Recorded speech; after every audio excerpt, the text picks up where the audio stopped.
Hi first graders, today we're going to continue the case of the Marshmallow Monster with Chapter 3, To Build a Fire. Our group had reserved 12 sites in the campground. Right away the dads turned 2 sites into the cooking and eating areas. They carried over a bunch of picnic tables and put them in a U shape. It looked really cool. There was an open field across the way. Beyond that, a lake with a little sandy beach. We found my dad and Mr. Jordan by the cooking area. They were laughing, unloading food, and putting things in order. "Who's cooking tonight?" Ruffy asked. "You're looking at him," my dad said. Ruffy whispered to me, "I hope your dad is a better cook than driver. I thought we'd never get here." My dad frowned. "I heard that, Ralphie. Never fear, Chef Jones is here. Spaghetti dinner tonight. I promise not to take any shortcut looking for the meatballs." We told them about String Bean's missing tent poles. Mr. Jordan knelt down in front of String Bean. "Don't worry, Green Bean. We'll find a place for you to sleep." Jasper mumbled, "It's String Bean, sir." Mr. Jordan looked confused. He couldn't understand String Bean's mumble-jumble. "String cheese?" he asked. "Do you want a piece of string cheese?"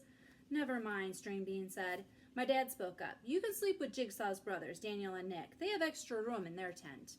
Mr. Jordan stood and pointed. "Ah, here comes everybody." We saw a large group of kids walking toward us from the lake. They were wet and smiling. "You guys missed it," Mila Ye cried out. "The lake's awesome. Where have you been?"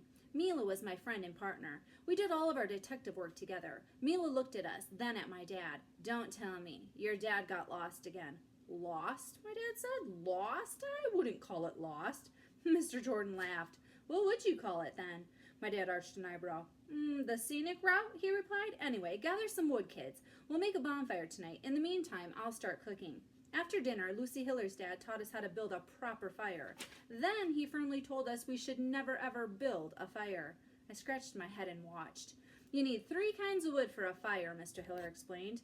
He held out a handful of pine needles, dry grasses, and wood shavings. "This is called tinder. It catches fire easily and burns very fast." He set a small pile in the fire area. "Next, we need kindling. These dry twigs will do nicely." He set them on top of the tinder in a little pyramid.